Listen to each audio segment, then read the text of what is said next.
The Legend of Mackinac Island by Kathy Jo Worgan.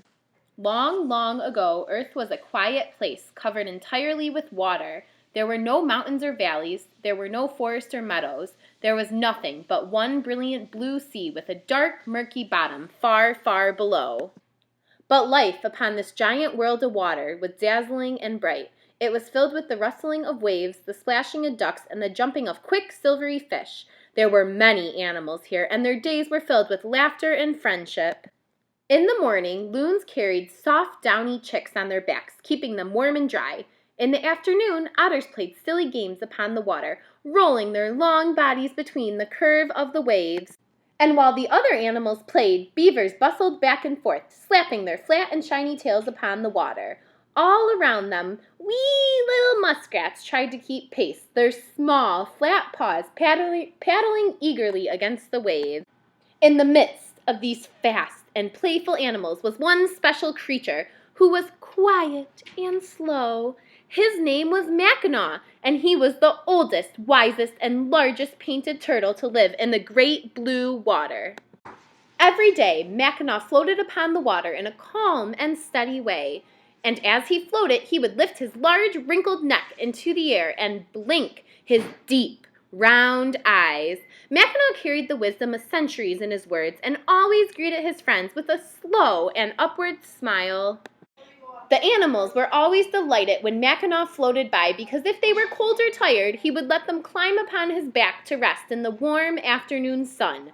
And if they were sad, he would sing sweet and happy songs to cheer them.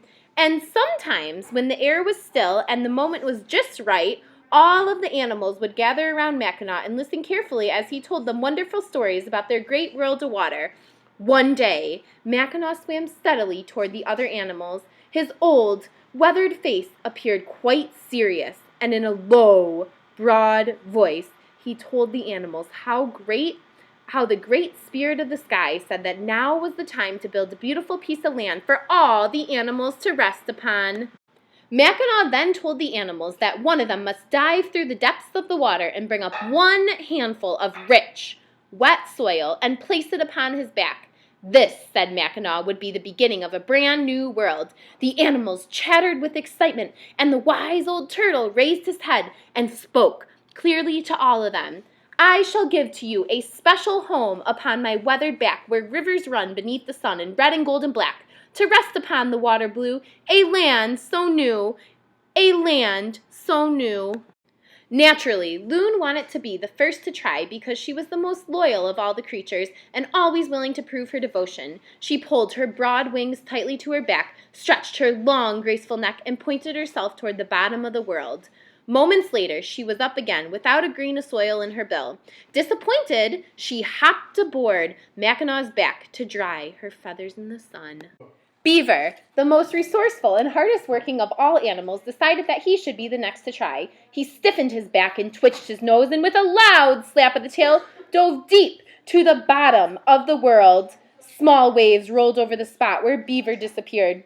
A little while later, he rose to the surface, holding nothing in his paws. He climbed on Mackinac's back and closed his eyes in sadness.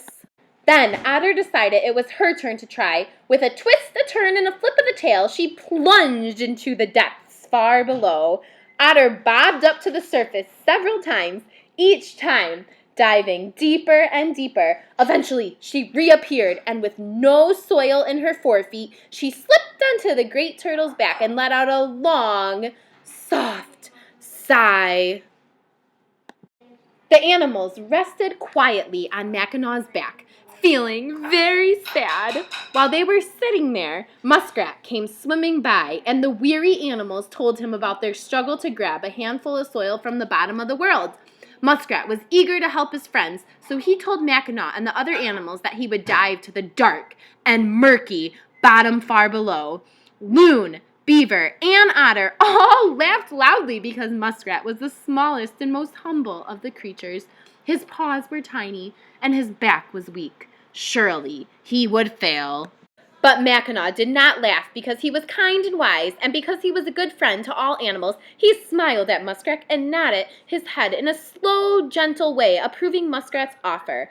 But the animals were still doubtful as they watched Muskrat take one long, deep breath, filling his round cheeks until they could hold no more. Then, much to their dismay, the little muskrat closed his eyes and dove into the water. Splish, splash, swish! Little round bubbles popped up all around him as he made his way to the dim bottom far below. Loon, Beaver, and Otter peered into the water, certain that Muskrat would never reach the bottom.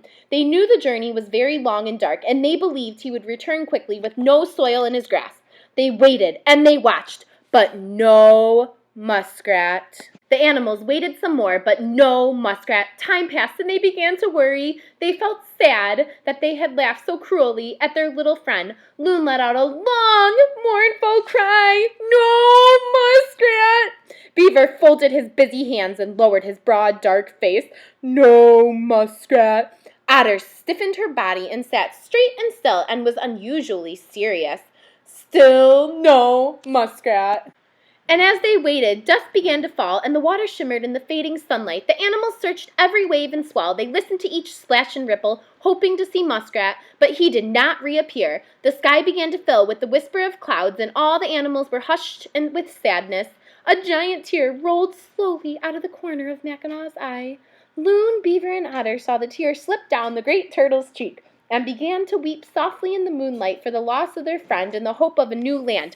But just then, whoosh! Up popped Muskrat. He flew to the top of the water with tremendous force, and his body was trembling with all of its might.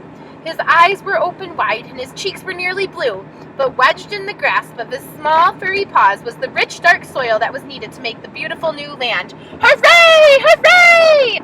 Mackinac nodded his large round head in approval and said, I give to you a special place where sunshine crowns the land, where flowers bloom like brilliant jewels everywhere you stand. To float upon the water blue, a home for you, a home for you. All of the animals watched in awe as Muskrat quickly tossed the handful of soil upon the great turtle's back. Magically, the soil grew and grew and grew all around them. Rocks and trees and flowers appeared, and sunlight poured down upon the bright new land growing in the middle of the deep blue water. And as the island blossomed, the low, quiet voice of Mackinac could be heard from all around. Time will now stand still, my friends, with an island rich and rare, and though we must part, deep in your heart my presence will always be there. A special land that's edged in blue. I leave this for you. I leave this for you. The animals were happy to have such a lovely place to rest. It was a beautiful and splendid island, a glistening paradise of peace and friendship. As the animals admired their new home, they noticed that Mackinac was gone. They began to miss the turtle very much, so in the spirit of his friendship, they talked about how kind and wise he was and how he always shared his back as a place to rest. As they talked, they realized that Mackinac was not really gone because they saw his large round back in the shape of the island and heard his deep, familiar voice roll through the rocks that lined the shore. And with every wave and billow, they heard their old friend say, I give to you this brilliant land, a place for peace and rest. May forest paths and gentle waves call you as their guest. May sunshine drip like honey gold, and sweetness fill the air. May diamonds swell upon the lake and always glimmer there. I leave you with an island home, my sweet and treasured friends, forever there upon my back where splendor never ends. And so to honor their wise old friend, they called the beautiful new land Mackinac Island, the place of the great turtle's back.